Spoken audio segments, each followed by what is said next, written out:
Viraj sir અહીંથી બધા વિદ્યાર્થીઓની ખાસિયતો વર્ણવી રહ્યા હતા કે હમ્બલ છે, ઓનેસ્ટ છે, હાર્ડવર્કિંગ છે, ડિસિપ્લિન છે.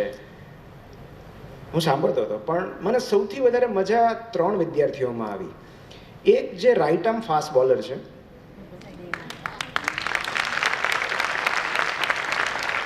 એક છોકરી સ્ટોરી ટેલર છે અને એક છોકરો સાયકલિસ્ટ છે.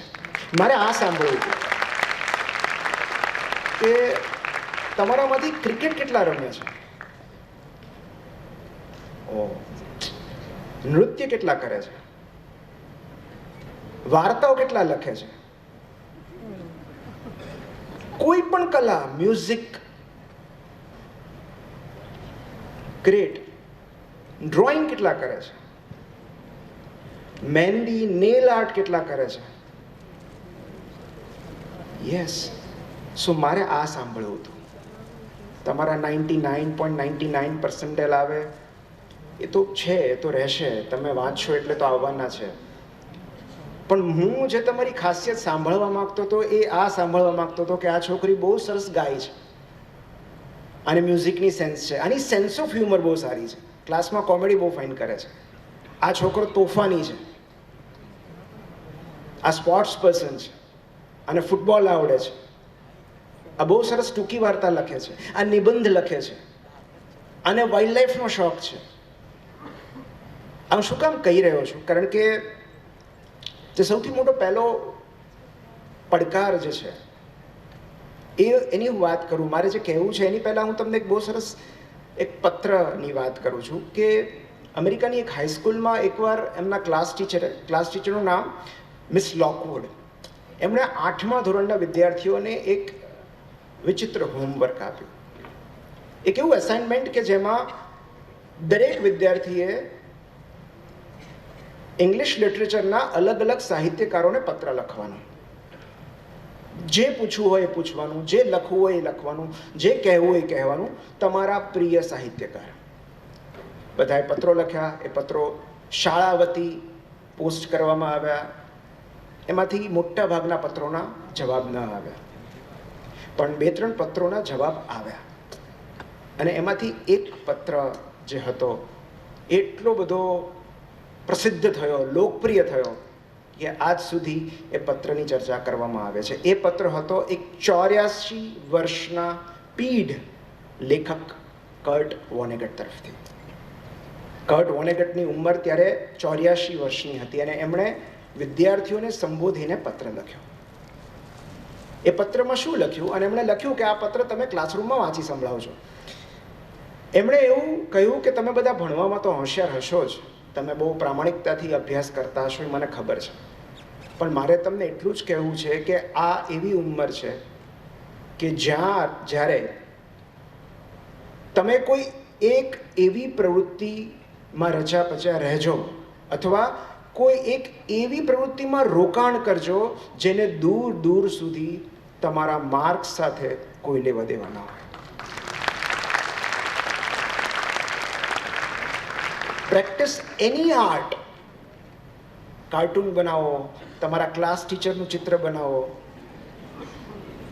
નિબંધ લખો, ટૂંકી વાર્તા લખો, ગીત ગાઓ, રમતગમત રમો. એટલા માટે નહીં કે તમારે એમાંથી રૂપિયા રળવા છે, એ તમારો વ્યવસાય બનશે આગળ જઈને, કે તમારે એમાંથી ખ્યાતિ મેળવવી છે. મની કે ફેમ માટે નહીં, પણ એટલા માટે કે તમે તમારી જાતને સમજી શકો કે તમારી અંદર શું પડ્યું છે. To make your soul grow. તમારા ચૈતન્યના વિકાસ માટે આ કરવું જરૂરી છે. અને ભવિષ્યમાં જ્યારે કોઈ સ્પર્ધાત્મક પરીક્ષામાં તમારો નંબર નહીં આવે, તમારી પસંદગી નહીં થાય, જ્યારે જિંદગીમાં કોઈ હાર્ટબ્રેક થશે, ક્યાંકથી રિજેક્શન મળશે, કોઈ સ્વજન ચાલ્યું જશે, ત્યારે આ જ પ્રવૃત્તિ તમને બચાવશે, તમને ઉગારશે.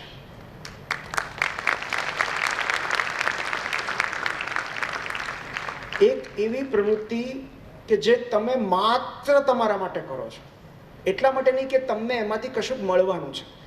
અને એ પત્રના જે અંતમાં એમણે એક અસાઇનમેન્ટ આપ્યું છે કે એવું કરો, ચલો આજે તમે બધા એક 4 પંક્તિની કવિતા લખો, પણ એમાં રાઇમ્સ આવવા જોઈએ, રાઇમિંગ આવવું જોઈએ. તો પણ શરત એટલી છે કે કવિતા તમારે કોઈને વંચાવવાની નહીં, ન શિક્ષકને વંચાવવાની, ન મમ્મી પપ્પાને વંચાવવાની, ન ભાઈબંધને વંચાવવાની. તમારે એ કવિતા લખી પછી એને ફાડી અને ફેંકી દેવાની. અને ત્યારે તમને સમજાશે કે આ કવિતાના લેખન દરમિયાન, એ પ્રક્રિયા દરમિયાન તમને તમારો પુરસ્કાર મળી ચૂક્યો છે, કે તમારી અંદર શું રહેલું છે, કેવી ક્રિએટિવિટી છે, તમારી જાતમાં શું પડેલું છે, એ તમને કોઈ આર્ટ થકી ખ્યાલ આવશે. તો સૌથી પહેલી વાત જે મારે તમને કરવી છે એ છે કે કોઈ એક એવી પેશન, કોઈ એક એવો શોખ અત્યારથી ડેવલપ કરજો કે જે તમારા જીવનમાં કંઈ પણ થાય એ તો સ્થિર રહે, જે તમને ઉગારે, બચાવે કોઈ પણ સંકટ દરમિયાન. તો આ સૌથી મોટો પડકાર તમારી અંદર રહેલા બાળકને જીવતું રાખવાનો છે. વેરી મેચ્યોર, મેં સાંભળ્યું ત્યારે આમ મને આનંદ થયો. પણ એવું કહેવાય છે કે વી never grow, we just learn how to behave in public.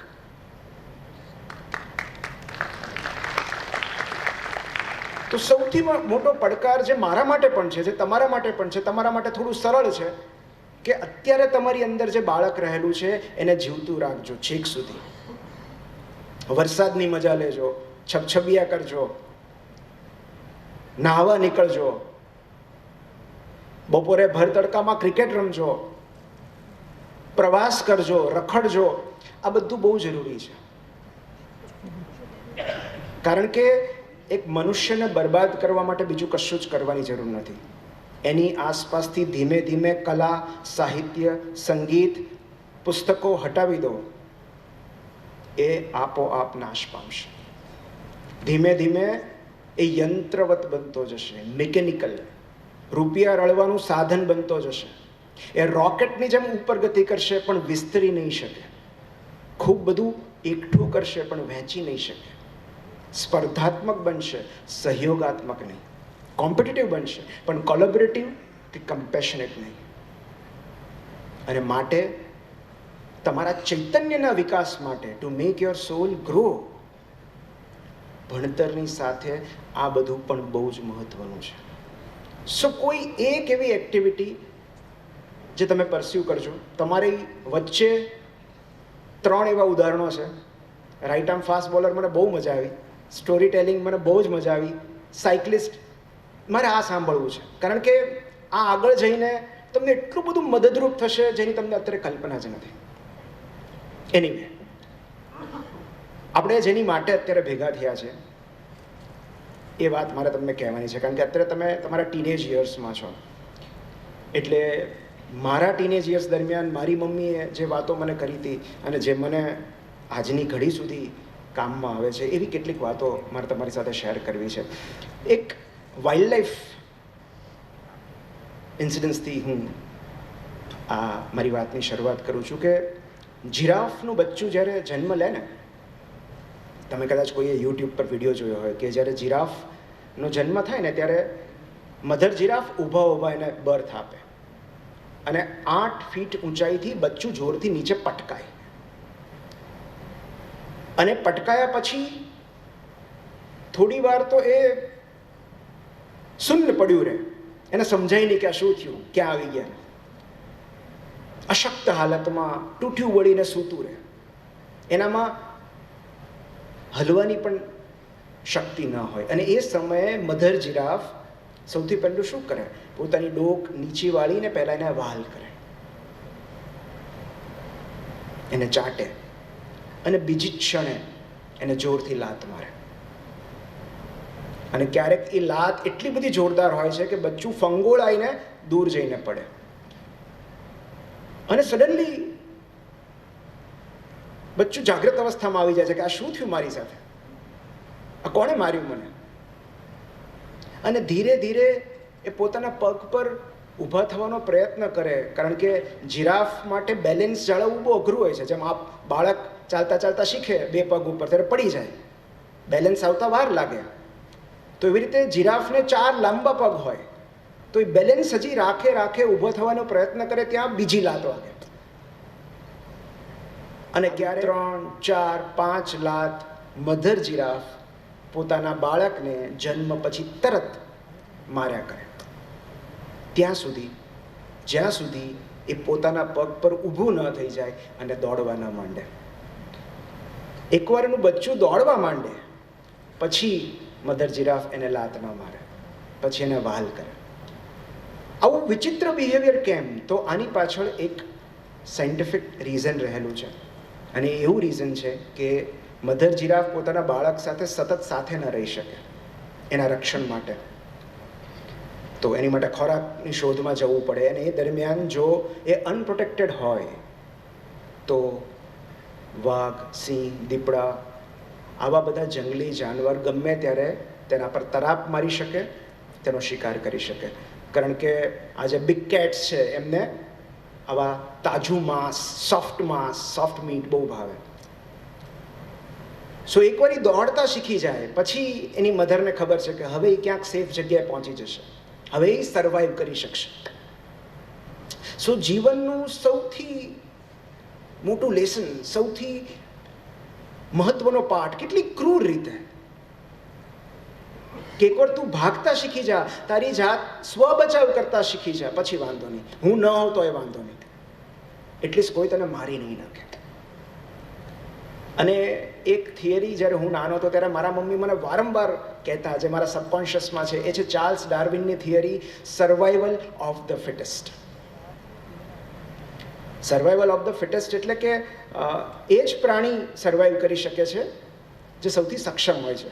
Fittest એટલે એ પ્રાણી નહીં કે જે જીમમાં જતું હોય, પણ એ પ્રાણી જે સંજોગો પ્રમાણે બદલાતા સમયને પ્રમાણે અનુકૂલન સાધી શકે, એ ટકી શકે. બાકી બધા લુપ્ત થતા જાય, ઓછા થતા જાય, દબાતા જાય, શોષિત થતા જાય. રાજાની જેમ તો એ જ જીવી શકે જે ફિટ હોય, સક્ષમ હોય, શક્તિશાળી હોય. પણ હવે તમે કહેશો કે આપણા અસ્તિત્વ પર ક્યાં સંકટ છે? આપણી પાછળ કોઈ વાઘ, સિંહ, દીપડો નથી પડ્યો. તો અસ્તિત્વના સંકટ 2 પ્રકારના હોય. એક સ્થૂળ હોય, ઓકે, જે આપણા માટે તો હવે લગભગ આઉટ ઓફ ક્વેશ્ચન છે, સિવાય કે કોવિડ કે કોરોના જેવું કોઈ પેન્ડેમિક આવે તો. Otherwise we are fine, we are breathing. આપણે કશું જ ન કરીએ, આજીવન કાંઈ જ ન કરીએ તો પણ આપણું મૃત્યુ નથી થવાનું. નોટ બિકોઝ કે એવું નહીં કે આપણને કોઈ બીમારી ના આવી શકે, પણ એટલા માટે કે નિષ્ક્રિય રહેવાથી મૃત્યુ નથી થવાનું. પણ બીજું જે સંકટ છે એ છે સૂક્ષ્મ સંકટ, અને એ છે આપણા અસ્તિત્વની નોંધ ન લેવાય તે. મતલબ કે આપણે હોઈએ કે ન હોઈએ એનાથી જગતને કાંઈ ફેર ના પડે, એનાથી આપણી આસપાસના કાંઈ લોકોને ફેર ના પડે, સોસાયટીને કાંઈ ફેર ના પડે. આપણે છીએ કે નહીં, it doesn't make any difference. અને એ જે અસ્તિત્વનું સંકટ છે એ વહેલા મોડા આપણે દરેક અનુભવતા હોઈએ છીએ. આપણને દરેકને એવું લાગે છે કે આપણું મહત્વ નથી. એ કેમ એવું લાગે છે? કારણ કે we always question our existence. અને માટે જો આપણે આપણા અસ્તિત્વની નોંધ લેવડાવી હશે તો એનો એક જ રસ્તો છે, ઉપયોગિતા. આપણા કામ દ્વારા, આપણા જ્ઞાન દ્વારા કે આપણા વ્યવહાર દ્વારા જ્યારે આપણે અન્ય માટે જરૂરી, અન્યને ઉપયોગી કશું કરીએ છીએ ત્યારે આપણા અસ્તિત્વની નોંધ લેવાય છે. પહેલાં થોડા લોકો દ્વારા, પછી જેમ જેમ ઉપયોગિતા વધતી જાય છે એમ બધું લોકો દ્વારા. તો જેની ઉપયોગિતા વધારે એનું મહત્વ વધારે, એનું વર્ચસ્વ વધારે. અને શું કરવું પડે ઉપયોગિતા વધારવા માટે? તો એક કડવી વાસ્તવિકતા જે દરેક વિદ્યાર્થીએ સાંભળવી જોઈએ, જેટલી વહેલી સાંભળે એટલું વહેલું સારું. એ વાસ્તવિકતા એ છે કે સખત પરિશ્રમનો કોઈ વિકલ્પ નથી. There is no shortcut. આજ નહીં તો કાલ કાલ નહીં તો 5 વર્ષ પછી, 5 નહીં તો 15 વર્ષ પછી ક્યારેક તો મહેનત કરવી જ પડશે. તમે જેટલી વહેલી શરૂ કરો એટલું પછીનું જીવન આરામદાયક રહેશે. આ વાત મારા મમ્મી મને કહેતા, અને આ વાત અત્યારે એટલી બધી સાચી લાગે છે, સાર્થક લાગે છે. કારણ કે શું કામ કરવી જોઈએ એનું હું તમને કારણ કહું કે સૌથી પહેલું કામ જે મહેનતથી આવે છે એ છે સાર્થકતા. નાનું મોટું કંઈ પણ કામ આપણે શરૂ કરીએ છીએ ત્યારે સૌથી પહેલું જે અનુભૂતિ થાય છે એ છે સાર્થકતાની થાય છે. આપણને આપણું અસ્તિત્વ સાર્થક લાગવા માંડે. ચલો કંઈક તો કામ આવ્યા, કોઈકના તો કામમાં આવ્યા. બીજી અનુભૂતિ છે એ છે આત્મસન્માન. જેવું તમે કશું કામ કરશો, તમે લિવિંગ રૂમમાં પડેલી કોઈ વસ્તુ પણ ઉપાડીને એની જગ્યા પર મૂકશો ને તોય તમને સારું ફીલ થશે. બિકોઝ જેવું આપણે કંઈક કામ કરીએ છીએ આપણું સ્વમાન વધવા લાગે છે, સેલ્ફ એસ્ટીમ વધવા લાગે છે. ત્રીજું છે સન્માન. જ્યારે આપણે અન્ય માટે કશું કરીએ છીએ ત્યારે આપણને રિસ્પેક્ટ મળવાનું શરૂ થાય છે. લોકો આમ નામ તો કોઈને રિસ્પેક્ટ નથી આપતા. એમને કંઈક મળે છે તમારા થકી, તમારા દ્વારા, તમારા કામ થકી, તમારા વિચાર થકી કે તમારા વ્યવહાર થકી, તો તમને સન્માન મળશે. ચોથું જે બહુ જરૂરી છે એ છે સંસાધન, રિસોર્સિસ. જેવું તમે કોઈ પણ ક્ષેત્રમાં કામ શરૂ કરો છો તમારી આજુબાજુ એક વર્ક સર્કલ રચાય છે, અને નેટવર્કના આધારે તમારા ઘણા બધા કામ થઈ જતા હોય છે. પણ સૌથી જરૂરી જે છે એ છે સ્વતંત્રતા. કારણ કે મહેનત કરવાથી હવે તમને લગભગ બધાને ખબર પડી ગઈ હશે, તમે એટલા પરિપક્વ છો કે આ માર્ક્સ લાવવા શું કામ જરૂરી છે. અલ્ટિમેટલી મોટા થવાની સાથે ઘણી બધી જવાબદારીઓ આવતી હોય છે, અને મોટા થવાનો ઉદ્દેશ્ય આત્મનિર્ભર બનવાનો છે અલ્ટિમેટલી. હા, ગ્રો શું કામ થઈએ છીએ? To become independent. અત્યારે મમ્મી પપ્પા પોકેટ મની આપતા હોય પણ સામે હિસાબ આપવો પડે કે ક્યાં ક્યાં ખર્ચ્યા. અત્યારે જે ઈચ્છ્યું છે એ કરી નથી શકતા બિકોઝ ફાઇનાન્શિયલી ઇન્ડિપેન્ડન્ટ નથી. પણ એક સમય એવો આવશે કે જ્યારે તમારા આર્થિક નિર્ણયો તમે જાતે લઈ શકશો. તો એ આપણે કહીએ છીએ ને આત્મનિર્ભર ભારત. તો આત્મનિર્ભર ભારત ક્યારે બની શકે? જ્યારે પ્રત્યેક નાગરિક આત્મનિર્ભર હોય. તો આત્મનિર્ભર બનવા માટે, આર્થિક સ્વતંત્રતા મેળવવા માટેની પહેલી શરત એ છે કંઈક કામ તો કરવું પડશે. either physical labor or intellectual labor. અને એક વાત સાથે હું સહમત છું કે કોઈ કામ નાનું કે મોટું નથી હોતું. પણ એક પ્રેક્ટિકલ વાત તમે એ પણ આજે સાંભળી લો કે કોઈ કામ નાનું કે મોટું નથી હોતું. તમે બહાર ફળિયું વાળો તમારી શેરી, તો એ કંઈ નાની વાત નથી, કરવું જ જોઈએ. કોઈ કામ નાનું કે મોટું નથી હોતું, પણ એ કામ સાથે સંકળાયેલું વળતર નાનું કે મોટું હોય છે.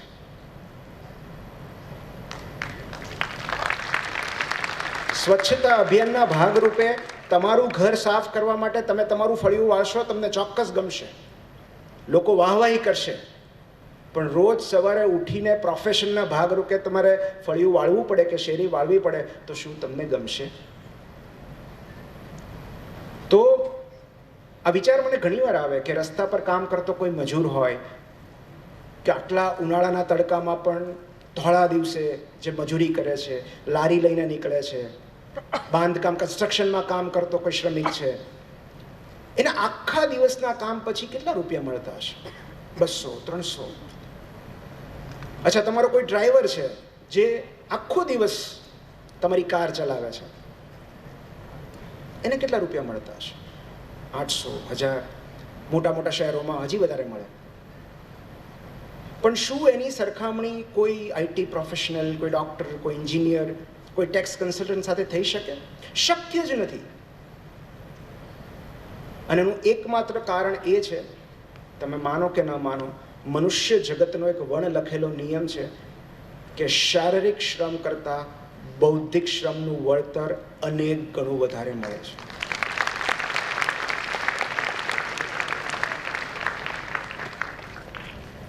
તમે સેપિયન્સ વાંચી હોય પુસ્તક કે જેમાં માનવ સભ્યતાનો ઇતિહાસ છે, તો આપણે પ્રાણીઓથી સુપિરિયર કઈ રીતે થયા, આપણે સિવિલાઇઝ કઈ રીતે થયા? આપણે આટલા આગળ કઈ રીતે વધ્યા એનું એકમાત્ર કારણ આપણી ગ્રે મેટર છે, ક્રિએટિવિટી છે, ઇનોવેશન છે, ટેકનોલોજી છે, નોલેજ છે, બુદ્ધિ છે. સો અમુક અપવાદોને બાદ કરતા, એ અપવાદો કયા છે એ પણ હમણાં તમને કહું. અમુક અપવાદોને બાદ કરતા બૌદ્ધિક શ્રમ કરનારા જ્ઞાનીઓ જે છે એમને હંમેશા વધુ વળતર મળતું રહેવાનું છે. અને અપવાદો કયા છે? તમે એમ કહેશો કે સાહેબ એક એડ કરવાના વિરાટ કોહલીને 5 કરોડ મળે છે, એ તો શારીરિક શ્રમ જ કરે છે. It is purely physical labour. તો હું તમને વિરાટ કોહલી કે સચિન તેંડુલકરનું ઉદાહરણ આપવા નથી માંગતો, કારણ કે હું જ્યારે ભણતો ત્યારે Sachin was like God of cricket, અને સચિનની મેચ જોવા માટે સ્કૂલ બંક કરી છે, પ્રિલિમ એક્ઝામના આગલે દિવસે ભણવાનું પડતું મૂકીને વર્લ્ડ કપની મેચ જોઈ છે. એટલો બધો ક્રિકેટનો શોખ. પણ તેમ છતાં હું તમને સચિન તેંડુલકર કે વિરાટ કોહલીનું ઉદાહરણ એટલા માટે નહીં આપું કારણ કે તેંડુલકર 10th પાસ નથી કર્યું અને કોહલી 11th છોડી દીધું, બંને ગ્રેજ્યુએટ નથી. કેટલા મહાન ક્રિકેટર્સ. પણ આજે જો મારે તમને કોઈ ઉદાહરણ આપવું હોય તો હું એમ કહીશ કે તમને ક્રિકેટ ગમે છે તો તમે રવિચંદ્રન અશ્વિનનું ઉદાહરણ લો, જવાગર શ્રીનાથનું ઉદાહરણ લો, અનિલ કુંબલેનું ઉદાહરણ લો. આ બધા એન્જિનિયર્સ છે અને છતાં ઇન્ટરનેશનલ ક્રિકેટર્સ છે. એમણે પોતાનું એન્જિનિયરિંગ પૂરું કર્યું. અને સૌથી તાજું ઉદાહરણ 3 દિવસ પહેલાનું, સૌરભ નેત્રવાલકર, નામ સાંભળ્યું છે? યુએસએ વર્સિસ પાકિસ્તાનની મેચમાં જેણે સુપર ઓવર નાખીને યુએસએને જીતાડ્યું, એ ભારતીય મૂળના ક્રિકેટર, મુંબઈમાં જન્મેલા, 2010માં અંડર-19 ઇન્ડિયામાંથી, પછી 2013માં રણજી ટ્રોફી ડેબ્યુ થયું, 2014માં વિજય હઝારે ટ્રોફી રમ્યા, 2015માં એમને લાગ્યું કે ક્રિકેટમાં આપણો ગજ વાગે એમ નથી, કોઈ આપણું સિલેક્શન નહીં કરે, તો મૂકી દો, આપણું એન્જિનિયરિંગ પૂરું કરો. ગ્રેજ્યુએટ થયા અને પછી યુએસએ શિફ્ટ થયા માસ્ટર્સ કરવા માટે કોમ્પ્યુટર સાયન્સમાં. ઓરેકલ કંપનીમાં સોફ્ટવેર એન્જિનિયર થયા અને 2024માં એમણે 15 દિવસ કે મહિનાની રજા મૂકી T20 વર્લ્ડ કપ રમવા માટે.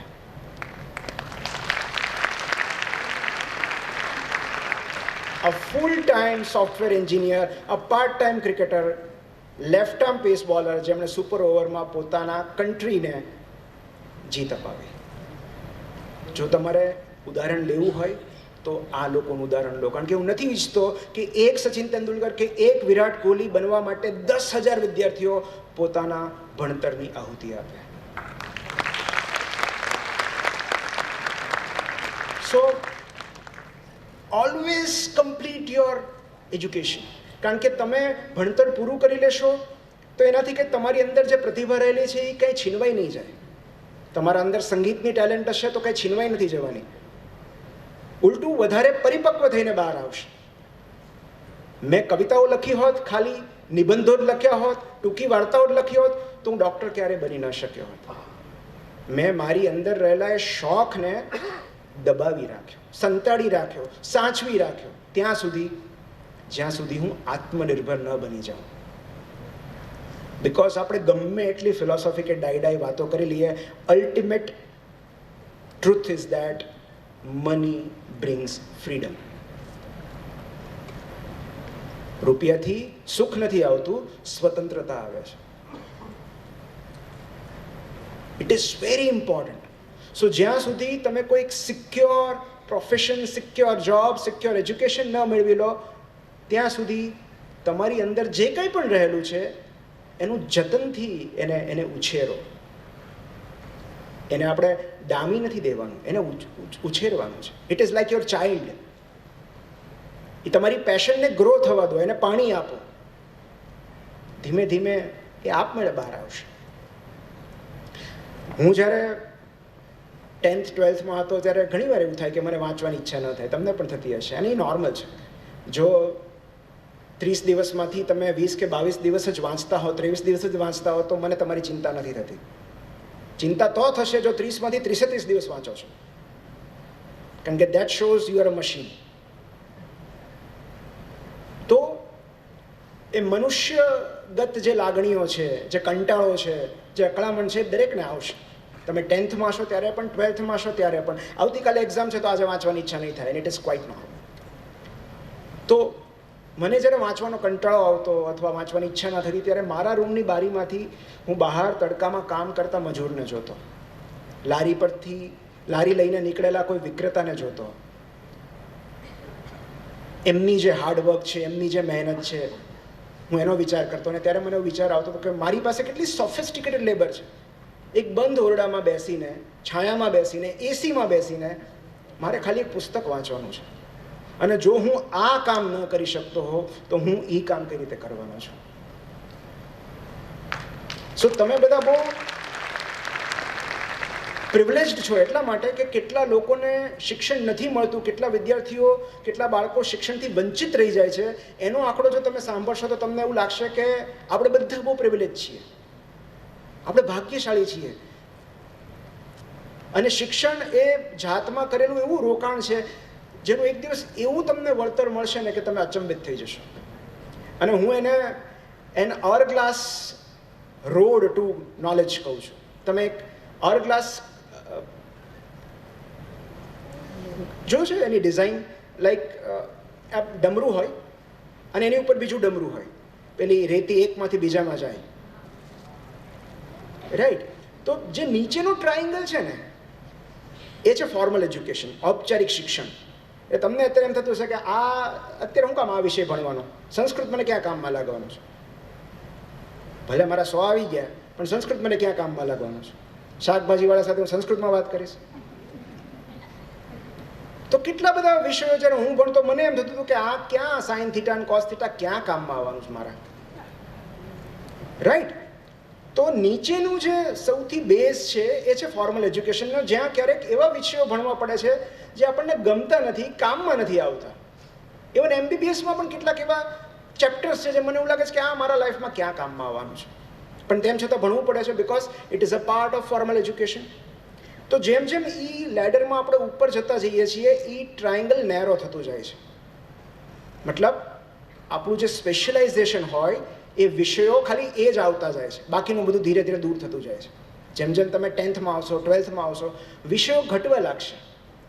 પછી વિષય એક કે બે જ રહેશે પણ એમાં ઇન ડેપ્થ વાંચવું પડશે.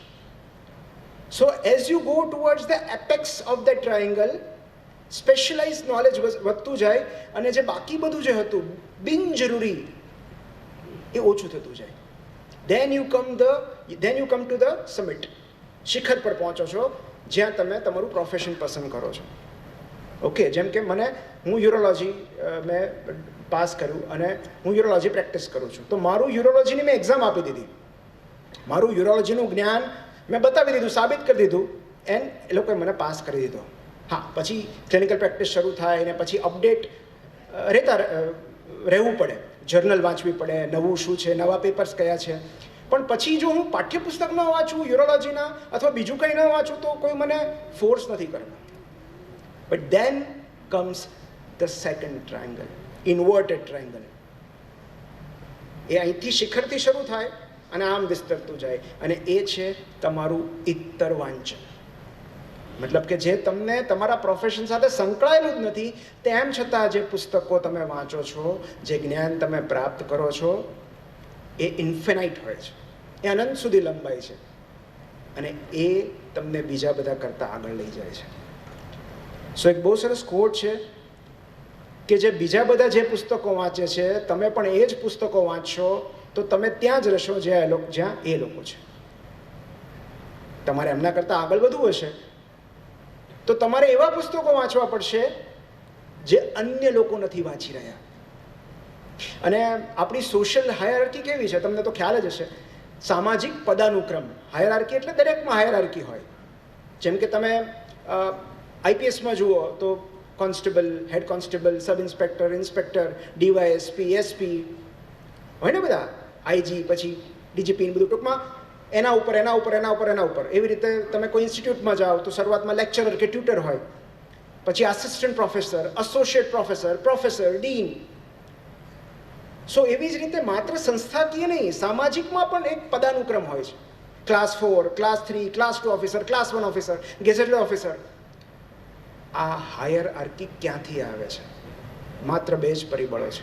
એક અનુભવ, બીજું જ્ઞાન. The more knowledgeable you are, the higher you are placed. અને આ એક તમે જોજો કે આપણા મોટા ભાગની સ્પર્ધાત્મક પરીક્ષાઓ, તમે યુપીએસસી લઈ લો, જીપીએસસી લઈ લો, સ્ટેટ પબ્લિક કમિશન કે union public service commission, NEET, કોઈ પણ એન્ટ્રન્સ એક્ઝામ લો, એ એક જ વસ્તુના આધારે ચકાસણી કરવામાં આવે છે, તમારું જ્ઞાન, તમારું વાંચન. સો વાંચન એક એવી વસ્તુ છે, એમાંથી છુટકારો નથી. there is no redemption. તો અત્યારથી તમે જેટલું વાંચનને વહાલું કરશો, જેટલી વાંચનની ટેવ કરશો, એટલું ખૂબ બધી શક્યતાઓ છે, ખૂબ બધા સ્કોપ છે. સર્વાઈવલ ઓફ ધ ફિટેસ્ટને આપણે અત્યારે કન્ટેમ્પરરી ફોર્મમાં કેવું હોય તો સર્વાઈવલનો તો પ્રશ્ન જ નથી, ફિટેસ્ટનો પ્રશ્ન નથી. એને આપણે અલગ રીતે વ્યાખ્યાયિત કરવું હોય તો એવી રીતે કહી શકાય, superiority of the most knowledgeable. જો મેં સાહિત્યના પુસ્તકો ન વાંચ્યા હોત, મેં ઇત્તર લેખન ન કર્યું હોત, તો આજે હું તમારી સામે અહીંયા ન હોત, હું મારા ક્લિનિકમાં પેશન્ટ જોતો હોત. એ તો કરું જ છું, પણ એ ઉપરાંત શું કામ મને અહીંયા બોલાવ્યો છે? કારણ કે એમને એવી અપેક્ષા છે કે હું તમને કંઈક એવું કહું કે જે તમને કામ લાગે. અને માટે તમે ગ્રેજ્યુએટ થઈ જાઓ, પોસ્ટ ગ્રેજ્યુએટ થઈ જાઓ, વાંચનનો શોખ, નોલેજ એક એવી વસ્તુ છે જે તમને પાંખો આપશે. It will give you wings. અને આ એક, તમે એને કમનસીબી ગણો તો કમનસીબી, એક નિયમ ગણો તો નિયમ, કે કોઈ પણ જગ્યાએ, કોઈ પણ વ્યવસાયમાં theory always comes before practical. તમને કોઈ વિદ્યાશાખામાં પ્રવેશ આપવા માટે તમે લાયક છો કે નહીં, એની ચકાસણી પણ જ્ઞાનના આધારે કરવામાં આવે છે. જેમ કે મારે યુરોલોજીમાં એડમિશન લેવું હતું, તો સીધું મને યુરોલોજીની તાલીમ નથી શરૂ કરી દીધી. પહેલાં મારે એન્ટ્રન્સ આપવી પડે, DNB CET SS, common entrance test for super speciality, જે નોલેજના આધારે લેવાય. એની પહેલાં સર્જરી, તો સર્જરીમાં એડમિશન સીધું ન મળે, માર્ક્સના આધારે મળે, વાંચનના આધારે મળે. એની પહેલાં MBBS. તો this is how we progress. કોઈ પણ એક્ઝામ હોય, સૌથી પહેલાં તમને તમારા જ્ઞાનની ચકાસણી કરવામાં આવે છે, તમે લાયક છો કે નહીં એ ચકાસવામાં આવે છે, અને પછી તમને કૌશલ્ય આપવામાં આવે છે. If you are sound in theory, તો તમને પ્રેક્ટિકલ શીખવવામાં આવે છે. અને જ્ઞાન અને કૌશલ્ય જ્યારે ભેગા થાય છે, ત્યારે તમારો રોજગાર કે તમારો વ્યવસાય નિર્માણ પામે છે. સો શિક્ષણ આપણને લાયક બનાવે છે. આટલા સુધીની વાતો તમને ખબર જ છે. પણ જે 3-4 વાતો મારે ખાસ કહેવી છે કે જ્યારે જીવનના પડકારો હોય કે જીવનની પરીક્ષાઓ હોય, જે સૌથી જરૂરી છે એ છે ડિસિપ્લિન રહેવું. શિસ્ત એટલે શું? તો કે કોઈ પ્રક્રિયા છે, કોઈ નિયમ છે કે કોઈ કાનૂન છે, એને અનુરૂપ જ્યારે આપણે કોઈ ચોક્કસ પ્રકારનો વ્યવહાર કરીએ છીએ, એ ડિસિપ્લિન છે. ડિસિપ્લિન 2 પ્રકારની હોય. એક જે ક્લાસમાં માસ્તરો કરાવે, ઇમ્પોઝ ડિસિપ્લિન, અને એક હોય સેલ્ફ ડિસિપ્લિન. સેલ્ફ ડિસિપ્લિન એટલે સ્વયં શિસ્ત. તો સ્વયં શિસ્ત ક્યારે આવે? એના માટે એક બહુ સરસ શબ્દ છે, એનલાઇટન્ડ સેલ્ફ ઇન્ટરેસ્ટ, એટલે કે પ્રબુદ્ધ સ્વહિત. વિદ્યાર્થીને જ્યારે એવું ખબર પડી જાય કે આ હું જે વાંચું છું, આ જે મેં પુસ્તક પકડ્યું છે, એ મારા મમ્મી પપ્પાના ફાયદા માટે નથી, મારા ભવિષ્ય માટે છે, પછી એને વાંચવાનું કહેવું નથી પડતું.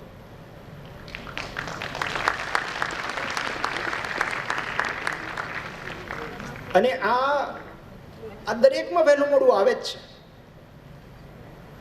જ્યારે એને પોતાને રિયલાઇઝ થાય છે કે આ કરવું મારા ભલા માટે છે, મારા સારા માટે છે, આનાથી બીજા કોઈને ફાયદો નથી થવાનો, મારા શિક્ષકને ફાયદો નથી થવાનો, આ મારા સારા માટે છે. જ્યારે આપણને એ રિયલાઇઝ થાય કે આ મારા ફ્યુચર વર્ઝન માટે છે, ત્યારે આપણે એને વળગી રહીએ છીએ. નહીં તો ત્યાં સુધી તો કેરેટ એન્ડ સ્ટિક પોલિસી છે જ, રિવોર્ડ એન્ડ પનિશમેન્ટ. આટલા આવશે તો મોટર બાઇક કે સાયકલ કે એવું, અને નહીં આવે તો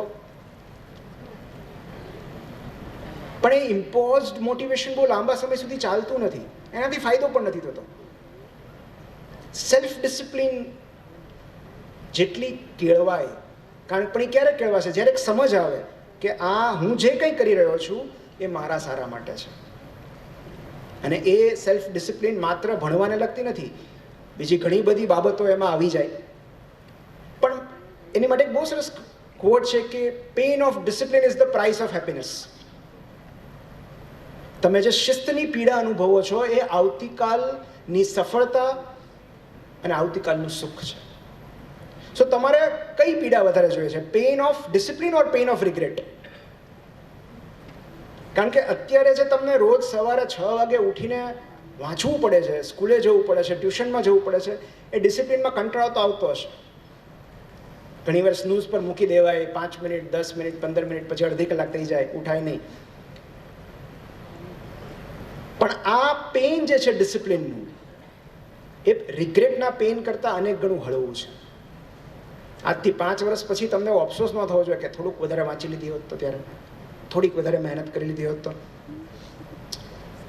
સો પેઇન ઓફ ડિસિપ્લિન એ ઓલવેઝ ઓછું હર્ટ કરે છે પેઇન ઓફ રિગ્રેટ કરતાં. નેક્સ્ટ સૌથી મોટો પડકાર જે છે એ છે સન્માન કમાવાનો પડકાર. આઈ એમ શ્યોર કે તમે બધા જે રીતના બ્રાઇટ સ્ટુડન્ટ્સ છો, તમે કંઈક ને કંઈક સારું કામ તો કરી જ લેશો, સારી જગ્યાએ જોબ મળી જશે. સી આઈ ટેલ યુ, રૂપિયા કમાવા અઘરા નથી આજના જગતમાં. લોકો રીલ બનાવીને રૂપિયા કમાઈ લે છે. કેમેરા પર કોમેડી કરીને રૂપિયા કમાઈ લે છે. રૂપિયા કમાવા અઘરા નથી. ઇન ટુડેઝ એરા સૌથી અઘરું છે સન્માન કમાવું, ટુ અર્ન રિસ્પેક્ટ. અને રિસ્પેક્ટ ક્યારે મળે? જ્યારે તમારી પોઝિશન કરતાં તમારી ક્વોલિટીઝ માટે જ્યારે લોકો તમને ચાહે ત્યારે તમને રિસ્પેક્ટ આપે.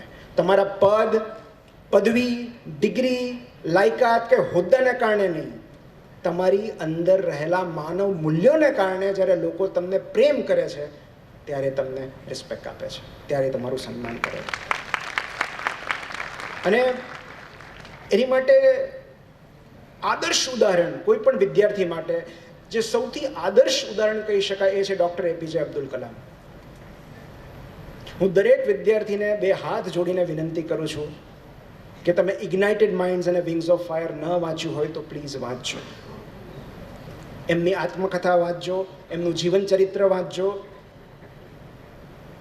ખાસ કરીને વિદ્યાર્થી અવસ્થામાં એમનાથી મોટા આદર્શ બીજા કોઈ હોઈ જ ન શકે. અને એમના જીવનનો એક બહુ સરસ પ્રસંગ હું તમારી સાથે શેર કરું છું કે રિસ્પેક્ટ કઈ રીતે મળે.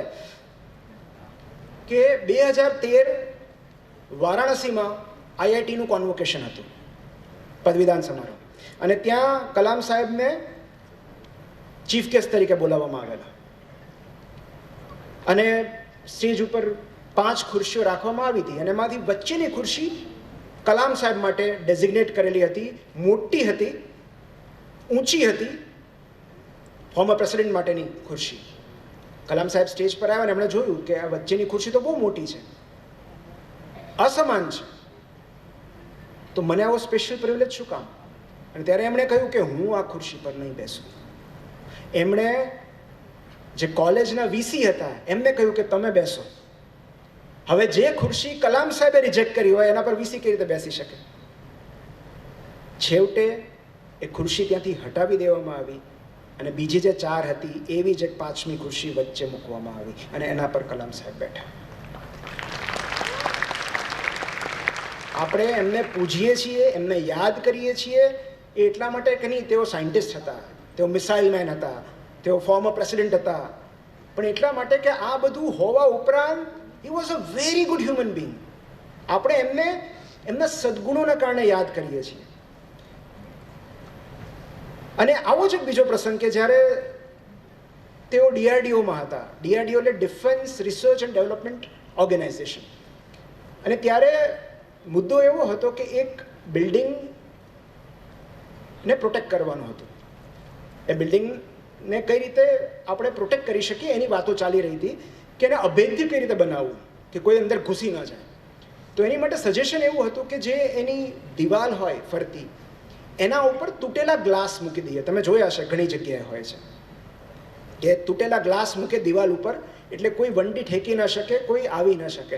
અને ત્યારે કલામ સાહેબે એવું કહ્યું કે મને આ સૂચન યોગ્ય નથી લાગતું, કારણ કે તૂટેલા ગ્લાસ રાખશું તો પંખી નહીં બેસી શકે એની ઉપર, માટે ગ્લાસનો આઈડિયા પડતો મૂકો. તો કે આપણે એની જાળવણી કરવી છે ને, એને પ્રોટેક્ટ કરવું છે ને, પણ આપણે એવું નથી ઈચ્છતા કે પંખી પણ ના આવે. આપણે પંખીને તો આવવા દઈએ, તો ગ્લાસ હશે તો પંખીને ઈજા થશે. તો જે વ્યક્તિ કોમ્યુનિટીનું વિચારી શકે, આટલી સંવેદનાઓ સભર હોય, એ વ્યક્તિને આપણે માટે આદર્શ માનીએ છીએ. તો આ ક્યાંથી આવે આ સન્માન? અને જે સૌથી મહત્વનું જે મારે તમને કહેવું છે એ પડકાર જ છે, અને એ છે નૈતિકતાનો પડકાર, મોરલ રહેવાનો પડકાર, એથિકલ રહેવાનો પડકાર. હું એવા બેકગ્રાઉન્ડમાંથી આવું છું. મારા દાદા આલ્ફ્રેડ હાઈસ્કૂલમાં શિક્ષક હતા, ગણિત વિજ્ઞાન ભણાવતા. મારા પરદાદા એ જ નિશાળના પ્રિન્સિપલ હતા. મારા મમ્મી પપ્પા બંને બેંકમાં નોકરી કરે, પણ આજ સુધી મારા મમ્મીએ, પપ્પાએ કે દાદાએ સંસ્થાની એક પણ પેન ઘરે લાવ્યા નથી. ત્યાં સુધી કે મારા દાદા પેપર ચેક કરે એ પણ પોતાની રિફિલથી કરે, કે પેપર ચેક કરવામાં પણ નિશાળની રિફિલ ઘસાવી ન જોઈએ. તો આ શું છે નૈતિકતા? મતલબ સાચું છે, ખોટું છે, સારું છે, ખરાબ છે? કારણ કે આપણે બધા રેશનલ બિંગ્સ છીએ. અલ્ટિમેટલી તો આપણે બધું જસ્ટિફાઈ કરી જ નાખવાના છીએ. We can justify anything. લોકો ચોરી કરે છે ને એ પણ જસ્ટિફાઈ કરે છે કે ભાઈ બેરોજગારી કેટલી છે, હું શિક્ષિત છું પણ મને નોકરી જ નથી આપતા કોઈ, ચોરી તો કરવી જ પડે ને, મારે મારું કુટુંબ કેવી રીતે ચલાવવાનું?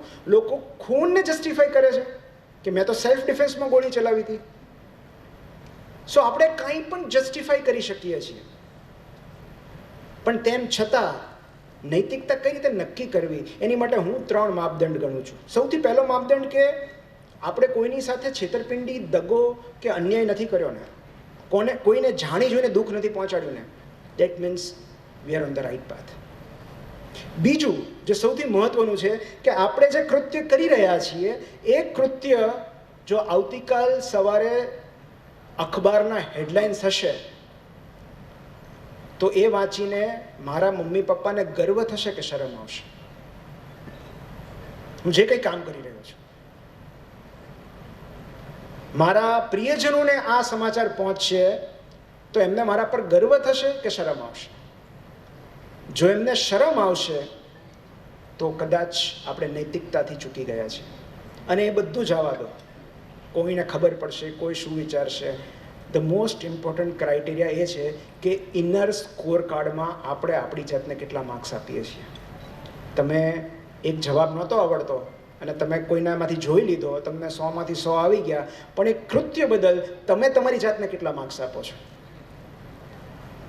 જો એ ફિગર 10થી ઓછો હોય તો એનો મતલબ એમ કે આપણે નૈતિકતા ચૂકી ગયા છીએ. It has to be 10 out of 10. દરરોજ રાત્રે જ્યારે આપણે સૂઈએ ત્યારે પરિણામ જે પણ આવ્યું હોય, આપણે આપણા મૂલ્યોથી અડગ રહ્યા છીએ, એ માટે આપણે આપણી જાતને 10માંથી 10 ગુણાંક આપવા જોઈએ. અને આ બહુ જ જરૂરી છે, કારણ કે આવતીકાલ સવારે પરિણામ કંઈ પણ હોય, પણ તમે જો એથિકલ રહ્યા હશો, મોરલ રહ્યા હશો, તો એટલીસ્ટ તમે દરરોજ રાત્રે નિરાતે ઊંઘી શકશો. અને લાઈફમાં જ્યારે પણ કંઈક તમને મોટું ડિસિઝન લેવાનું આવે ને, જસ્ટ ચેક યોર ઇન્ટેન્શન્સ. ખાલી તમારા ઈરાદા ચકાસી લો. કોઈને જોબ માટે પૂછવું છે, ક્યાંય ઇન્ટર્નશિપ માટે જવું છે, કોઈની સાથે કોલેબ કરવું છે, કોઈને પ્રપોઝ કરવું છે, જસ્ટ ચેક યોર ઇન્ટેન્શન્સ. તમારા ઈરાદા શું છે? જો તમારા ઈરાદા નેક હોય તો પછી પરિણામની ચિંતા કરવાની જરૂર નથી. જવાબ ના હોય કે કંઈ પણ હોય. સો એની માટે કલામ સાહેબ નોલેજની ડેફિનેશન બહુ ફાઇન કરતા. Knowledge equation is equal to creativity plus રાઇટિયસનેસ plus courage. અને આ રાઇટિયસનેસ છે એ આ ઈમાનદારી છે, આ પ્રામાણિકતા છે. એથી મહત્વનો પડકાર છે એ છે નિષ્ફળતાને પચાવવાનો પડકાર, નિષ્ફળતાને હેન્ડલ કરવાનો. આપણે 99.99 વખતે તાળીઓ તો પાડીએ છીએ, પણ જે દિવસે બાળક નિષ્ફળ જશે ત્યારે આપણે શું કરશું? ને આ તાલીમ જેટલી વહેલી મળે એટલું જરૂરી છે. કે તમે 10 જણ હો, તમે કોઈ વોલીબોલ બાસ્કેટબોલ માટેનું સિલેક્શન હોય, 10માંથી 9 સિલેક્ટ થઈ ગયા, તમે એક જ નથી થયા, એ જરૂરી છે અત્યારથી પાઠ. કારણ કે આજે જો માતા પિતાની છત્રછાયામાં, શિક્ષકની છત્રછાયામાં આપણે રિજેક્શન નહીં શીખીએ કઈ રીતે હેન્ડલ કરવું, તો આવતીકાલે જ્યારે જીવન આપણને એકલામાં શીખવાડશે ત્યારે બહુ કષ્ટ પડશે. અને એની માટે અગેન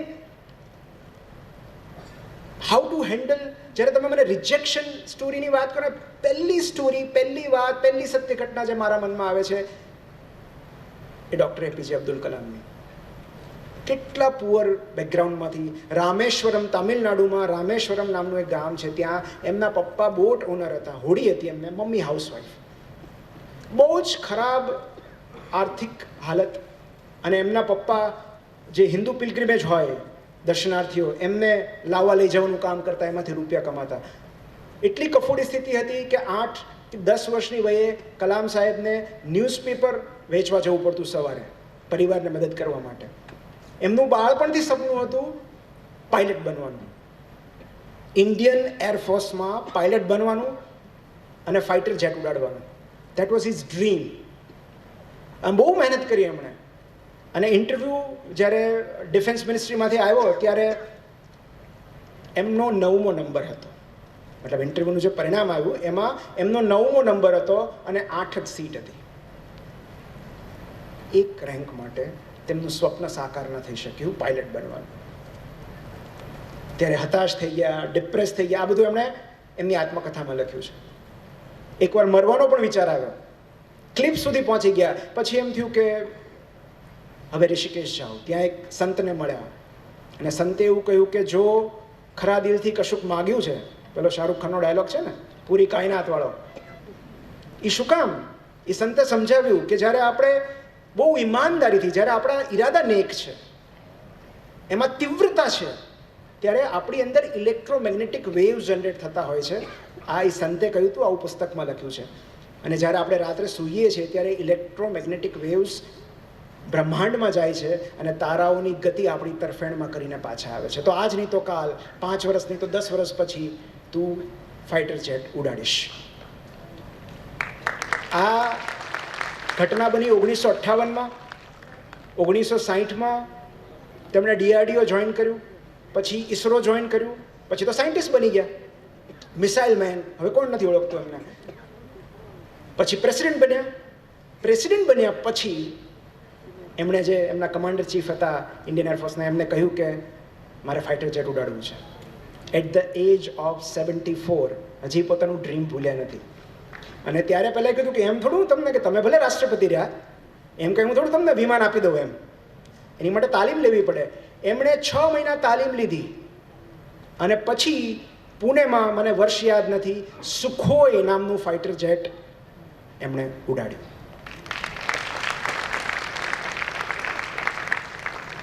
સો, અને આ એમનો જ કોટ છે કે રિજેક્શન મીન્સ રીડાયરેક્શન.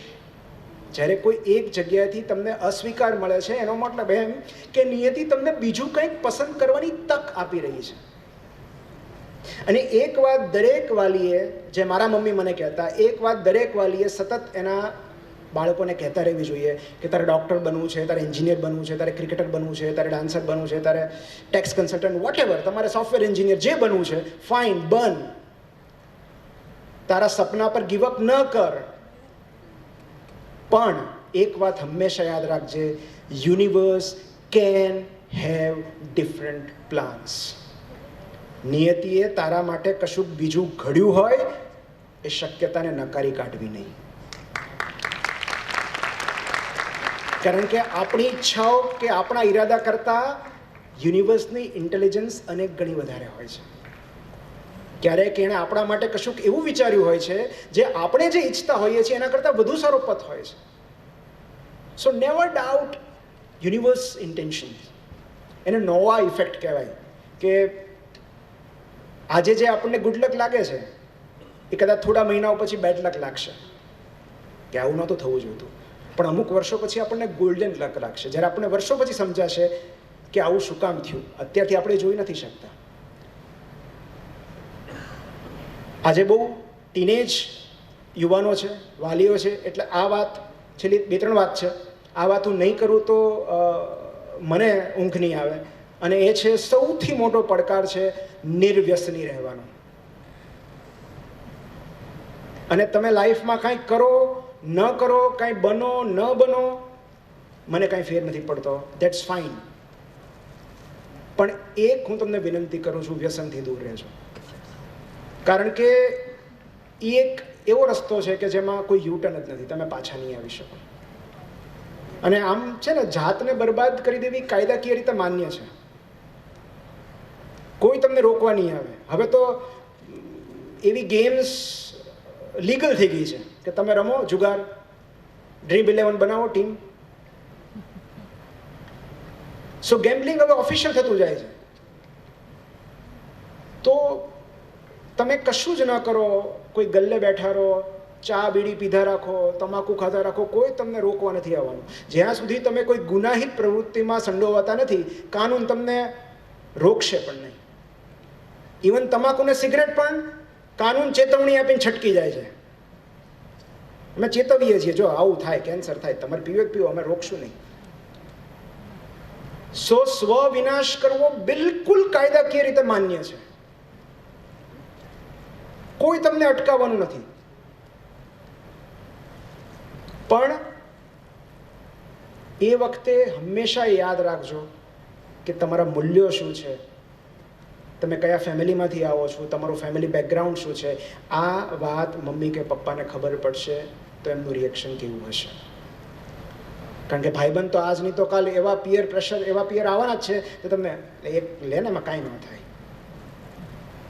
અને તમે નહીં લો તો તમને ગ્રુપમાંથી કાઢી મૂકવામાં આવશે, તમારી સર્કલમાં તમારો સ્વીકાર નહીં થાય.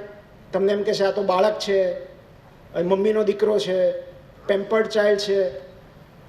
પણ તમારે તમારું પુરુષત્વ સાબિત કરવા માટે વ્યસનનો સહારો લેવાની જરૂર નથી.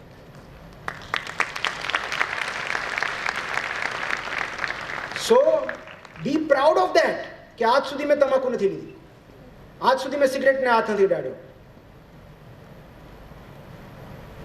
શરમ તો એમને આવી જોઈએ જે તમને ઓફર કરે છે, જે ના પાડે છે એને શું કામ શરમ આવે? Choose your role models wisely. Hero હોવા જોઈએ, દરેકના હીરો હોવા જોઈએ. મારા પણ હતા, તમારા પણ હશે, પણ બહુ જ સભાનતાથી એમની પસંદગી કરશો. કારણ કે 15 વર્ષ સુધી તો હું તમને કહું હીરો કોણ હોવા જોઈએ, કોણ તમારા આદર્શ હોવા જોઈએ. મમ્મી, પપ્પા કે શિક્ષક, આ 3માંથી એક જ જણ.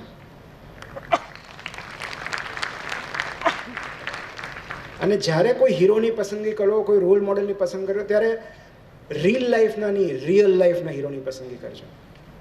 કોઈ સમાજ સેવક છે, કોઈ નેશનલ લીડર છે, કોઈ સાયન્ટિસ્ટ છે, કોઈ વિંગ કમાન્ડર છે, કોઈ એથ્લીટ છે. કારણ કે તમે જેને ફોલો કરશો, તમે ધીમે ધીમે એવા બનતા જશો. સો હંમેશા એક યાદ રાખવું કે એકવાર એક આવો સમારંભ હતો ને એક 8મા ધોરણના વિદ્યાર્થીએ કલામ સાહેબને પૂછ્યું, બહુ જ સરસ પ્રશ્ન પૂછ્યો કે તમારી દ્રષ્ટિએ ભારતની સૌથી મોટી તાકાત અને ભારતની સૌથી મોટી નબળાઈ કઈ છે? અને કલામ સાહેબે પહેલો જવાબ તો તરત આપી દીધો કે ભારતની સૌથી, એટલે 8મા ધોરણનો વિદ્યાર્થી ઊભો હતો અને કલામ સાહેબે એવું કીધું કે ભારતની સૌથી મોટી તાકાત તમે છો, વિદ્યાર્થીઓ છે. તમે આવતીકાલનું ભવિષ્ય છો, તમે ભારત બનાવશો આવતીકાલનું. અને સૌથી મોટી નબળાઈ ઉદ્દેશ્ય વગરનું ભારત છે, ઇન્ડિયા વિધાઉટ મિશન. કારણ કે જે દેશ ઉદ્દેશ્ય વગર, મિશન વગર આગળ વધે છે એ બહુ જલ્દી નાશ પામે છે. And the same applies to an individual. જે બાળકમાં ઉદ્દેશ્ય નથી, કોઈ લક્ષ્ય નથી, જે વ્યક્તિમાં કોઈ ઉદ્દેશ્ય નથી, એ બહુ જલ્દી નાશ પામે છે. માટે ઓલવેઝ એમ હાઈ. આ ઉંમર સપના જોવાની છે, અને જેટલા મોટા સપના જોઈ શકો એટલા જોવા જોઈએ. કારણ કે આ ઉંમરમાં સપના જોવા સ્વાસ્થ્ય માટે સારા છે, ભારત માટે સારા છે, તમારા ભવિષ્ય માટે સારા છે. સો છેલ્લી 5 મિનિટ છે. છેલ્લે હું એક એવા પુસ્તકનો ઉલ્લેખ કરીશ જે મારે તમને કહેવું જરૂરી છે. એ પહેલાં એક વાત બહુ અગત્યની છે કે always grow out of your comfort zone. તમારે ક્યારેક ને ક્યારેક તો ઘર છોડવું જ પડશે. ક્યારેક તો તમે તમારા કમ્ફર્ટ ઝોનની બહાર નીકળો છો. ક્યારેક ઘર છોડવું પડશે, ક્યારેક શહેર છોડવું પડશે, ક્યારેક દેશ છોડવો પડશે. કારણ કે તમારે જે અભ્યાસક્રમમાં જવું છે એ શહેરમાં છે નહીં. જે તકો જોઈએ છે એ શહેરમાં નથી, એ એરિયામાં નથી, એ દેશમાં નથી. ક્યારેક એવું પણ બને. So always keep growing out of your comfort zone. But તમે ગમે તે છોડો, નેવર લીવ યોર પેરેન્ટ્સ. કારણ કે અલ્ટિમેટલી આ બધું આપણે મેળવી રહ્યા છીએ એ કોની માટે? આપણા સ્વજનો માટે, એમને સુવિધા પૂરી પાડવા માટે, એમની સાથે રહેવા માટે, એમનું જીવન વધારે સરળ કરાવવા માટે. તો જે લાસ્ટ મારે જે વાત કરવી છે એ એક એવું પુસ્તક છે જે દરેક વિદ્યાર્થીએ એટલીસ્ટ એનો સાર ખબર હોવી જોઈએ. અને એ પુસ્તક છે 4 એગ્રીમેન્ટ્સ, 4 સંકલ્પો જે દરેક વિદ્યાર્થીએ, દરેક વ્યક્તિએ પોતાના જીવનમાં લેવા જોઈએ જીવનની પરીક્ષામાં સફળ થવા માટે. અને એમાં પહેલો સંકલ્પ છે બી ઇમ્પેકેબલ વિથ યોર વર્ડ્સ. તમારા શબ્દોની પસંદગી બહુ વિચારીને કરજો. કારણ કે તમે કોઈ પણ પ્રોફેશનમાં હશો, તમારે પબ્લિક ડીલિંગ આવે કે ન આવે, પણ તમારો બિઝનેસ, તમારું કામ તમારી જીભ પર ટકેલું છે. હંમેશા યાદ રાખજો. અને કોમ્યુનિકેશન સ્કિલ તમને કોઈ શીખવાડશે નહીં, કોઈ નિશાળમાં નહીં શીખવાડે. એ તમારે જાતે શીખવી પડશે. કયા શબ્દો વાપરવા અને મહત્વના કયા શબ્દો ન વાપરવા. So I did not mean it એવું કહેવું પડે એ સૌથી દુર્ભાગ્યપૂર્ણ છે. If you don't mean it then why do you say it? So always use your filters કંઈ પણ કહેતા પહેલાં. કારણ કે મનુષ્ય શરીરમાંથી જે કાંઈ ઉત્સર્જન પામે છે એ બધું જ ગંધાતું હોય. મળ, મૂત્ર, પરસેવાથી લઈને બધા સિક્રેશન્સ. માનવ શરીરમાંથી નીકળતી એક જ વસ્તુ સુગંધીદાર હોઈ શકે છે અને એ છે શબ્દો.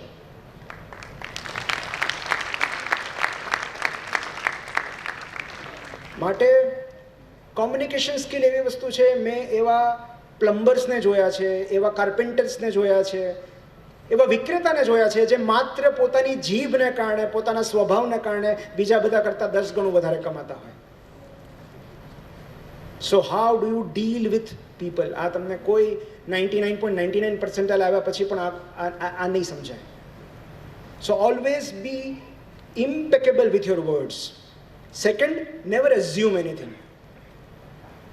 ક્યારે પણ કશું ધારી ન લેવું. ફલાણાએ મારી સાથે વાત ન કરી એટલે હું એને ગમતો નથી. જઈને એકવાર પૂછો તો ખરા. ફલાણાએ મારી સાથે બિઝનેસ ન કર્યો એટલે મારામાં ક્યાંક ખામી છે. નો, આસ્ક કે લાસ્ટ ટાઈમ તમે મને અસાઇનમેન્ટ આપ્યું હતું, આ વખતે કેમ કામ ન આપ્યું? તમને ક્યાંય ઓછું લાગ્યું? ક્યાંય મારી ભૂલ છે? મારે ક્યાં ઇમ્પ્રૂવ કરવું જોઈએ? 2 દિવસથી તમારો ફોન નથી, નારાજ તો નથી ને મારાથી? સો નેવર એઝ્યુમ, ઓલવેઝ આસ્ક. તમે ખાલી આટલું કરશો ને તો એ મોટા ભાગની વ્યવહારિક સમસ્યાઓ ઉકેલાઈ જશે. ત્રીજું, નેવર ટેક એનીથિંગ પર્સનલી. કંઈ પણ વ્યક્તિગત રીતે નહીં લઈ લેવાનું. કોઈ તમારું મોઢું તોડી લે કે કોઈ રસ્તામાં ટ્રાફિક, ઘણી વાર સુરતમાં તો એવું ન થાય, આમ જરીક અડી ગયું હોય ને કેટલાક લોકો બાયો ચડાવીને જ નીકળતા હોય તલવાર લઈને કે આજ તો લડી જ લેવું છે એમ. એટલે ઝઘડો કરવાના ઈરાદાથી જ ઘરેથી નીકળ્યા હોય, ક્યાંકનું ફ્રસ્ટ્રેશન ક્યાંક ઠાલવે. સો આવું બધે બનતું હોય છે. If somebody behaves badly with you, કોઈ મિસબિહેવ કરે છે, તો it is not about you, it is about them. એમનો દિવસ ખરાબ છે, એમનો મૂડ ખરાબ છે, એમનું સ્વાસ્થ્ય ખરાબ છે, એમને લાઈફમાં પ્રોબ્લેમ્સ છે. ટેડ ટોક પર એક બહુ સરસ, યુટ્યુબ પર એક બહુ સરસ ટેડ ટોક છે આ જ વિષયની, નેવર ટેક એનીથિંગ પર્સનલી. એક ફૂટબોલનો રેફરી છે, એ આ ટોક આપી રહ્યો છે. ફૂટબોલનો રેફરી, મતલબ કેટલી બધી ગાળો ખાતો હશે કે તને આવડતું નથી. ઘણી વાર ક્રિકેટર્સ નથી કહેતા એમ્પાયરને કે બીજું પ્રોફેશન લઈ લો આનો આવડતું હોય તો. સો કારણ કે એ પોતે પ્રેશરમાં છે અત્યારે, પ્લેયર પોતે પ્રેશરમાં છે, એનો ગોલ નથી થતો. It is not about you. તમે ખરાબ જજમેન્ટ આપ્યું છે એવું નથી, એ જીતી નથી શકતા એટલે તમારા ઉપર અકળામણ ઠાલવે છે. And this is true everywhere. તમારા સાહેબ ગુસ્સે થઈ જાય તો ઘરેથી ક્યાંક પ્રોબ્લેમ હશે. Isn't it? It is not about you. It is always about them. કારણ કે જે વ્યક્તિ પોતે સુખી છે, પોતે ખુશ છે, પોતે પ્રસન્ન છે, પોતે મોજમાં છે, એ તમારી સાથે દુર્વ્યવહાર શું કામ કરે? તો કોઈ તમને જવાબ નથી આપતું, કોઈ તમારું મોઢું તોડી લે છે, કોઈ તમને વિચિત્ર પ્રશ્નો પૂછે છે, કોઈ તમને ઉકસાવવાનો પ્રયત્ન કરે છે, do not take it personally. It is about them. You be at peace. તમે તમારા અંદરનું વાતાવરણ શું કામ ડોળો છો? તમારી અંદર જે શાંતિ છે એ તમારી મરજી વગર કોઈ ડોળી જ ન શકે. હું તમને 5 શબ્દો કહું છું, એ તમે સ્વીકારો તો તમને કંઈ પ્રોબ્લેમ થાય ને. તમે મને જાપાનીઝ કે ગમે લેંગ્વેજમાં કહો, મને ખબર જ નહીં પડે, હું હસતો જ રહીશ. સો આ કેમ? બિકોઝ તમે એને સ્વીકારી લો છો ને. તમને ગુજરાતી આવડે છે, તમે એનું અર્થઘટન કરી લીધું કે આ મને કહે છે. So do not take anything personally ક્યારે પણ. ઇટ ઇઝ ઓલ અબાઉટ, હા તમે સ્પષ્ટતા ચોક્કસ કરો, પણ યુઝ્યુઅલી અન્ય લોકો તમારી સાથે જે વર્તન કરે છે એનાથી તમારું મૂલ્ય ક્યારે નક્કી ન કરતા. કારણ કે એમનું વર્તન એમની કેળવણી બતાવે છે, તમારું મૂલ્ય નહીં. એન્ડ લાસ્ટ, છેલ્લો સંકલ્પ, ઓલવેઝ ગીવ યોર 100%. જે પણ થાય, જે પણ કામ કરતા હો, હાફ હાર્ટેડલી ન કરો. તમે તમારી મહેનત પૂરતી કરો. તમારું સિલેક્શન થાય ન થાય, ઓલ ઇન્ડિયા રેન્ક આવે ન આવે, તમને ગમતી વિદ્યાશાખામાં પ્રવેશ મળે કે ન મળે, તમારા હાથમાં માત્ર, ઇવન આપણા બધાના હાથમાં માત્ર કર્મ છે, ફળ નહીં. સો આજથી આટલા 1000 વર્ષો પહેલાં જે કૃષ્ણ ભગવાન કહી ગયા એ સતત આપણે યાદ રાખવાનું છે કે રિઝલ્ટ્સ ક્યારેય આપણા કોઈના હાથમાં નથી. Just control the controllables. Controllables એટલા જ છે કે તમે વાંચી શકો, મહેનત કરી શકો, ન આવડે તો કોઈને પૂછી શકો. You can give your 100%. એનું ફળ શું આવે છે, પરિણામ શું આવે છે, એ ક્યારેય તમારા હાથમાં નથી. સો વિથ ધીસ આઈ થિંક આપણે પૂરું કરીએ. મારે તમને એક સ્ટોરી કહેવી હતી પણ સમયના અભાવે હું નહીં કહી શકું, પણ એની એક લાઈન કહી દઉં છું. કહી દઉં? અચ્છા સર, મેં તમને શરૂઆતમાં કીધું ને કે તમે કેટલા બધા પ્રિવિલેજ છો, તો મારે તમને એક છોકરીની વાત કરવી છે. 11 વર્ષની એક છોકરી, હું એનું નામ અત્યારે નહીં કહું, નહીં તો તમને ખબર પડી જશે હું કોની વાત કરું છું. પાકિસ્તાનના સ્વાત ડિસ્ટ્રિક્ટમાં રહે, કન્યા શાળામાં ભણે, ભણવાનું બહુ ગમે એને, તમારા બધા જેટલી જ હોશિયાર. એના પપ્પા એ જ નિશાળમાં ભણાવે. આમ તો એના પપ્પાની જ નિશાળ હતી, કન્યા શાળા. એને ભણવું હતું, ખૂબ આગળ વધવું હતું, પણ બન્યું એવું કે પાકિસ્તાનનો એ જે વિભાગ છે એ તાલિબાન દ્વારા કબજે કરવામાં આવ્યો અને એવું ફરમાન કરવામાં આવ્યું કે દીકરીઓની નિશાળ બંધ કરાવી દો. દીકરીઓ થોડી સ્કૂલે જાય. અને 11 વર્ષની આ દીકરીએ એનો વિરોધ કર્યો કે શિક્ષણ એ દરેકનો હક છે, તો હું તો જઈશ સ્કૂલે, હું શું કામ ન જાઉં. એણે બંડ પોકાર્યો તાલિબાન વિરુદ્ધ, ટેરરિસ્ટ વિરુદ્ધ. બ્લોગ લખ્યા BBC માટે, ઇન્ટરવ્યૂ આપ્યા, જાહેર મંચ પરથી ભાષણો આપ્યા. અને ધીરે ધીરે ધીરે એ એટલી બધી લાઇમલાઇટમાં આવતી ગઈ કે તાલિબાનને ખૂંચવા લાગી. 2012માં જ્યારે એ દીકરીની ઉંમર 15 વર્ષની હતી, ત્યારે એકવાર એ સ્કૂલેથી પાછી ફરતી હતી, ત્યારે સ્કૂલ બસને અધવચ્ચે અટકાવવામાં આવી અને એક દાઢીવાળો માસ્ક પહેરેલો માણસ ઉપર ચડ્યો અને એટલું જ પૂછ્યું, હવે હું નામ કહું છું, મલાલા કોણ છે? કોઈ કશું બોલ્યું નહીં, પણ એની બહેનપણીઓએ એની સામું જોયું અને પેલા આતંકવાદીએ મલાલાને 3 ગોળી પોઈન્ટ બ્લેક મારી દીધી. એમાંથી પહેલી ગોળી એના ફોરહેડના લેફ્ટ સાઈડમાંથી અહીંથી એન્ટર થઈને અહીંથી બહાર નીકળી ગઈ. બીજી 2 ગોળી એની બહેનપણીઓને વાગી. આ પછી શું થયું એ મલાલાને ખબર નથી. 5 દિવસ એને પાકિસ્તાન રાખવામાં આવી, પણ ત્યાં એની સારવાર શક્ય નહોતી. એટલી બધી ઇન્જરી હતી, આ ભાગ એટલો સોજી ગયેલો. એટલે એને બર્મિંગહામ લઈ જવામાં આવી, એલિઝાબેથ હોસ્પિટલમાં. અને 10 દિવસ પછી જ્યારે એની આંખ ખુલી ત્યારે એ હોસ્પિટલમાં હતી અને ત્યારે એને રિયલાઇઝ થયું કે મારી સાથે શું થયું. એ પછી પણ એણે તાલિબાન વિરુદ્ધ સામે આ લડાઈ ચાલુ રાખી અને 2015માં એને યુનાઇટેડ નેશન્સમાંથી ઇન્વિટેશન મળ્યું સ્પીચ આપવા માટે. અને ત્યારે એણે જે સ્પીચ આપી એ સ્પીચ તમે યુટ્યુબ પર જઈને ખાસ જોજો. એણે એવું કહ્યું છે કે એમને એવું હતું કે એક ગોળી, એક બુલેટ મને શાંત કરી દેશે, મને ચૂપ કરી દેશે, પણ ગમે તે થાય હું ભણીને જ રહીશ, હું શિક્ષણ મેળવીને જ રહીશ. અને એમાં એણે એક લાઈન કીધી કે એક પુસ્તક, એક પેન, એક વિદ્યાર્થી અને એક શિક્ષક જગત બદલી શકે છે.